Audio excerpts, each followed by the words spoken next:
महाराष्ट्राच्या राजकारणात सध्या घोडे बाजार या शब्दाची जास्त चर्चा होतीये। घोडे बाजार बंद व्हावा म्हणून संसदेत नवीन बिल मांडणार असल्याचंही राजकीय नेत्यांकडून बोललं जात आहे। पण काय आहे हा घोडे बाजार? सोप्या भाषेत सांगायचं झालं तर जुन्या काळात जनावरांच्या बाजारात घोड्याची किंमत ठरवायला जशी घासाघीस व्हायची, घोड्याचे दोष लपवून त्याला अवाढव्य किमतीत विकलं जायचं, अगदी तसंच आज आपल्या नेत्यांचं झालंय। जेव्हा निवडणुकांमध्ये मॅजिक फिगर म्हणजे बहुमत गाठता येत नाही किंवा राज्यसभा विधान परिषदेला एकेका मतासाठी चुरस निर्माण होते, तेव्हा आमदारांना आणि नगरसेवकांना फोडण्यासाठी पैशांचे पदांचे जे खोके फिरवले जातात त्यालाच आपण हॉर्स ट्रेडिंग म्हणजेच घोडे बाजार म्हणतो। आधी हे सगळं पडद्याआड व्हायचं, आता थेट कॅमेऱ्यासमोर ओपनली होत आहे। सध्या विधान परिषद निवडणुकीची रणधुमाळी सुरू असताना महाराष्ट्राच्या राजकारणात घोडे बाजाराला ऊत आलाय। काय आहे हा प्रकार समजून घेऊयात। नमस्कार, मी संदीप आणि तुम्ही पाहताय LS मराठी। महाराष्ट्रात विधान परिषदेच्या निवडणुकीची रणधुमाळी सुरू आहे। 18 जूनला 17 जागांवर मतदान प्रक्रिया पार पडणार आहे। मात्र त्याआधीच राजकारणात मोठ्या प्रमाणात घोडे बाजार सुरू झालाय। अनेक नेत्यांनी मोठमोठे आरोप केलेत, त्यावरून सत्ताधारी आणि विरोधक यांच्यात हा सगळा वाद जुंपलाय। राष्ट्रवादी शरद पवार गटाच्या मुख्य नेत्या आणि खासदार सुप्रिया सुळे यांनी महायुतीच्या नेत्यांवर जोरदार निशाणा साधलाय। त्यांनी म्हटलंय की महायुतीने पैशांच्या बळावर लोकशाहीचा लिलाव मांडलाय। माझ्याकडे असे पक्के पुरावे आहेत, मुख्यमंत्र्यांनी मागितले तर द्यायला तयार आहे, त्यामुळे मला तोंड उघडायला लावू नका। लोकशाहीचा हा गलिच्छ प्रकार थांबवण्यासाठी त्या संसदेत एक खासगी विधेयक आणणार आहेत। 8 कॅन्डिडेट्सनी माघार घेतलेली आहे, त्याच्यात काँग्रेसची आहेत ना, काँग्रेसच्याही लोकांनी माघार घेतली।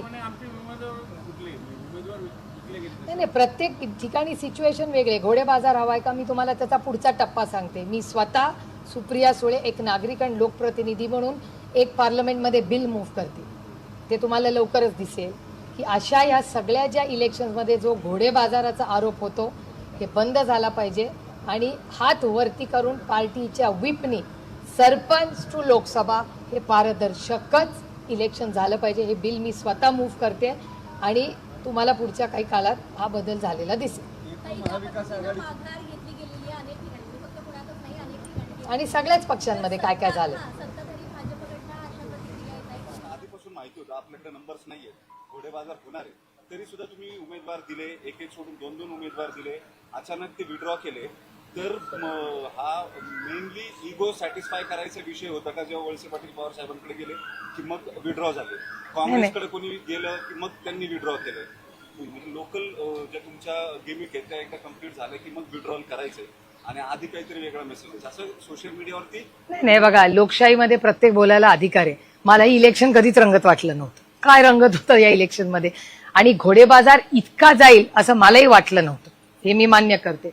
आणि मीटिंग्समध्ये मला काय फार ह्याच्यात एक्साइटमेंट कुठे मला तरी दिसली नाही, मी त्या सिस्टम मध्ये असले तरी।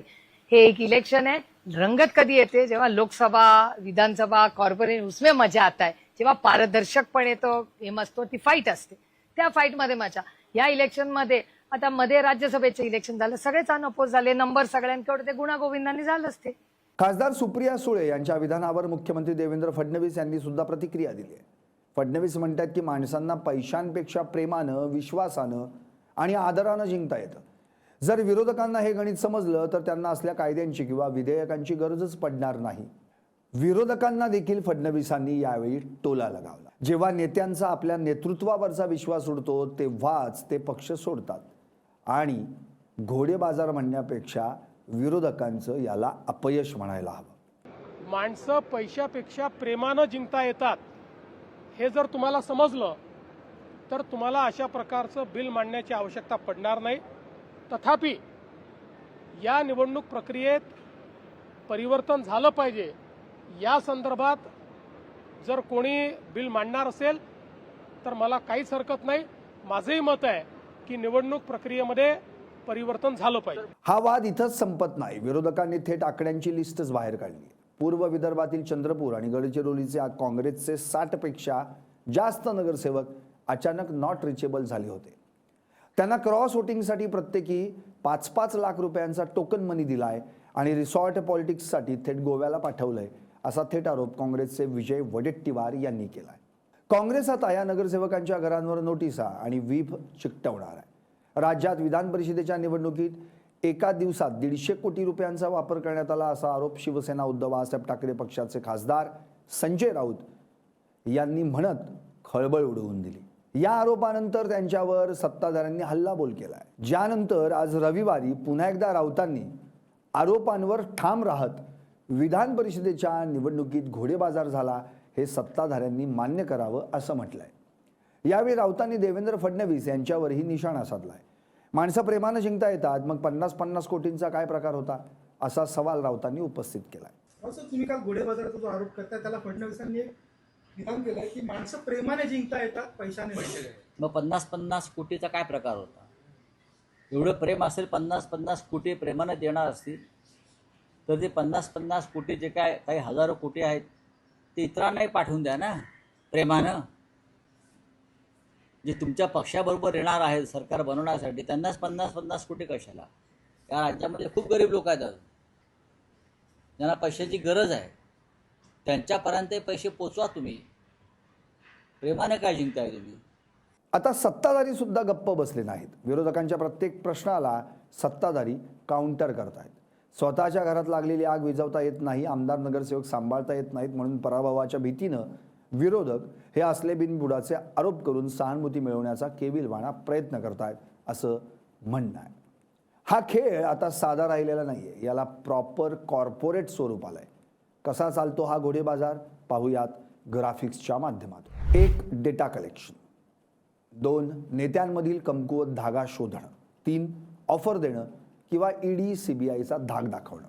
4. हॉटेल रिसॉर्ट वारी. 5. थेट मतदान. यामध्ये सत्ताधारी पैशांच्या जोरावर सत्तेचं गणित बदलतात. संधीसाधू लोकप्रतिनिधी एका रात्रीत करोडपती आणि मंत्री बनतात. जे मध्यस्थ आहेत ते कोट्यवधींच्या व्यवहारात स्वतःचं कमिशन मारून चांदी करून घेतात. या सगळ्या चिकलफेकीत सर्वात मोठा बळी जातो तो सर्वसामान्य मतदाराचा.